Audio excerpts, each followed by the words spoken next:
안녕하십니까. 저는 강남농업법인의 김혜선 고문입니다. 저희가 계속 그 노동조합법에 대해서 우리 정봉수 노무사님 모시고 말씀을 나누고 있는데, 그 용어 중에서 되게 중요한 용어를 오늘 말씀을 나누도록 하겠습니다. 즉, 노동조합이라는 용어가 있는데 그 정의를 비롯해서 좀 상세한 설명이 필요한 듯 합니다. 예, 안녕하십니까. 공인노무사 정봉수입니다. 노동조합법에는 노동 3건이 기재되어 있습니다. 그래서 이 노동 3건은 바로 노동조합을 만든다는 것, 이게 바로 단결권입니다. 그래서 노동 3건은 단결권, 단체 계속권 및 단체 행동권으로 구성되어 있습니다. 그러면 여기에서 제일 중요한 단결권을 행사하는 기구가 바로 노동조합이 되겠습니다. 그래서 이 노동조합이 정의, 또 노동조합의 역할, 그리고 노동조합 이 어떻게 이제 어떤 존재 자체가 어떻게 되는지 이런 문제에 대해서 짧게 잠깐 설명드리도록 하겠습니다. 그 노동조합법 그 2조 사항에 보면은 노동조합 정의가 이렇게 되어 있습니다. 노동조합이라 하면 근로자가 주체가 돼서 자주적으로 단결하여 근로조건의 유지 개선과 기타 근로자의 경제적, 사회적 지위 향상을 위한 단체, 또 그 연합단체를 말한다 해서 여기에서 이제 근로자가 주체가 된다. 그러니까 반드시 근로자가 돼야 되고, 만약에 사용자가 들어가게 되면 노동조합의 결격 사유가 됩니다. 그리고 근로 조건의 향상을 위해서 이제 조직됐다는 거, 그리고 자주적으로 운영돼야 된다는 거, 그리고 이러한 행사를 하기 위한 단체라는 거. 그래서 이거는 근로자가 주체가 되고, 또 단체성이 있어야 되고, 그리고 자주적으로 운영돼야 되고, 그리고 근로 조건의 향상을 위하여 된다. 이런 내용이 바로 노동조합의 가장 그러니까 노동조합의 어떤 유지되기 위한 그런 조건입니다. 그래서 또 한편으로는 그 2조 사항 또 예외적인 사항으로 다음의 각호의 경우에는 노동조합이라고 볼 수 없다. 이렇게 해가지고 사용자 또는 그의 이익만을 위하여 참가를 허용하는 경우, 그래서 만약 인사부 직원이나 그 사용자 편에 있어야 되는 부서장이 가입했다든지 이렇게 되면 노동조합으로서 인정을 못 받게 됩니다. 그리고 또 경비의 주된 부분을 사용자가 먼저 하는 경우, 그러니까 꼭 필수적으로 필요한 간단한 이렇게 경비는 지원받을 수 있지만은 어떤 주요 경비 자체를 조합비로 담당해야지 회사로부터 지원받으면 이건 어용 노동조합이라고 할 수가 있습니다. 그리고 어떤 친목단체 같은 어떤 복리 사업을 한다든지 그것도 노동조합에 볼 수 없고, 그리고 근로자가 아닌 자의 가입을 허용하는 경우, 그래서 그러니까 근로자가 아닌데도 불구하고 노동조합에 가입하는 경우, 바로 이 부분은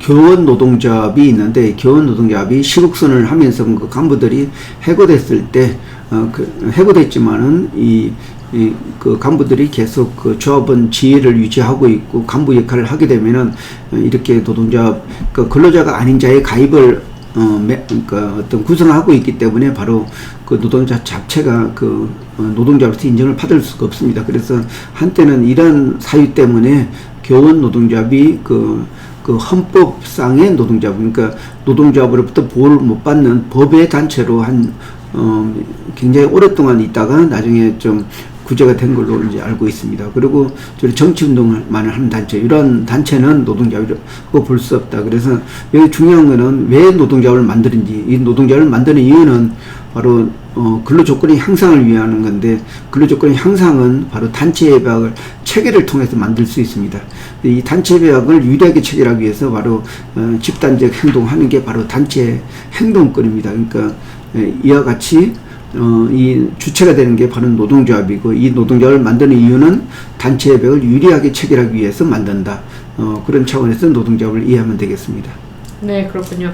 앞서 이거 예로 드신 게 교원노조인데, 사실 교원노조로 인해서 이제 발생한 여러 가지 행위들이 크게 이슈가 됐던 적이 있는 것 같은데, 어떻게 해서 전직 교사들의 모임인 이제 교원노조가 이렇게 활동을 하게 됐죠?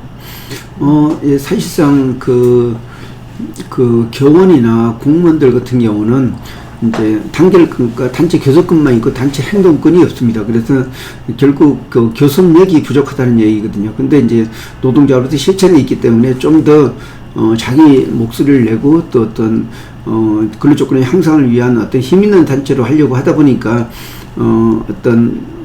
그 간부들이 좀 파업을 하는 대신에 파업 효과를 얻기 위해서 바로 정치적인 문구를 그냥 정치적인 어떤 의견을 내는 경우가 있습니다. 근데 이제 공무원에 대한 어떤 정치에 개입해서는 안 된다. 이 원칙에 따라서 그 교원 노동자 위원장들이 어떤 시국선을 하게 되면은 바로 이것은 공무원법 위반으로 해가지고 징계의 대상이 됩니다. 그래서 징계 중에도 해고가 되는 경우가 있는데 해고됨에도 불구하고 노동조합이 지위를 가지고 조합을 유지하는 경우가 바로 교원 노동조합이라고 할 수가 있었습니다. 근데 이게 굉장히 오랫동안 이게 그 불법 단체로 이제 어떤 노동조합이 아니면서 노동조합의 어떤 이름을 쓰고 또 노동조합에서 활동한 그런 그 전력이 있는데 바로 그 기본적인 이유가 바로 그 노동조합의 결격 사유 여기에 나와 있습니다. 네, 그렇군요. 그래서 그 노동조합이 그 만들어주는 그 여러 가지 이유와 또 활동사항 중에 이제 단체 교섭권을 말씀하셨는데, 그렇다면 이제 어떤 사업장, 어떤 조건의 사업장에서 이 노동조합이 만들어질 수 있는 건가요? 예, 노동조합은 노동조합법 그 오제에 따라서 근로자는 자유로이 노동조합을 만들고 가입할 수 있다. 그래서 자유주의 원칙에 따르고 있습니다. 근데 어떤 삼성이나 이런 뭐 좀 포스코 이런 데는 실질적으로 노동조합이 없고 주로 노사협의회가 노동조합을 대신을 하고 있습니다. 이 회사 같은 경우는 실제적으로 노동조합이 생기지 않기 위해서 많은 노력을 했고, 이게 부당 노동행위로 인정받아 가지고 그 인사총괄 책임자가 삼성 같은 경우에는 실질적으로 감옥에 가서 그 형을 사는 적도 있습니다. 이게 그 노동조합이 생기게 되면은 근로조건 결정을 노동조합하고 해야 되기 때문에 사용자는 많은 어떤 박탈감이랄까 아니면 기존에 해왔던 그러한 권한을 많이 놓치게 됩니다. 그렇기 때문에 하여튼간에 뭐 그런 상황에서 그 노동조합이 자주성이 중요하다고 할 수가 있겠습니다. 네, 그렇군요. 근데 앞서 각호 지금 한 4-5가지인가요? 그런 경우는 허용이 안 된다고 노동조합으로 보지 않는다고 그러시는데, 앞서 말씀하신 사용자로부터 원조를 받는 경우가 해당하는데, 사용자가 이제 이 노동조합을 강화하지 않게 하기 위해서 어떻게 비밀리에 이렇게 하는 경우도 있지 않을까 하는 생각이 드는데, 그런 예가 있나요? 예, 굉장히 많이 있습니다. 이게 사용자가 지배 개입을 해가지고 노동조합이 힘을 쓰지 못하게 하는 경우가 많이 있습니다.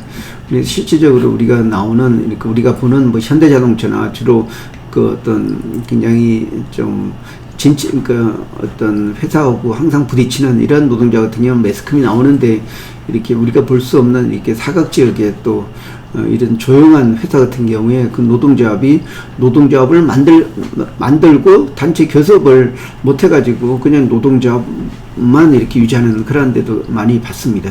그렇기 때문에 실질적으로 법에 따라 행사하기 위해서는 조합 간부들이 명확하게 노동법을 이해를 하고 이런 공인노무사 같은 전문가한테 자문을 받아가지고 자기 권리를 행사해야 된다고 생각됩니다. 네, 그렇군요. 이 부분에 있어서도 우리 강남 노무박이 같은 노무사 단체에서 많은 자문을 해줄 필요가 있을 것 같습니다. 예, 알겠습니다. 앞으로 노동조합 내용에 대해서 세부적으로 설명드리도록 하겠습니다. 예, 시청해 주셔서 고맙습니다.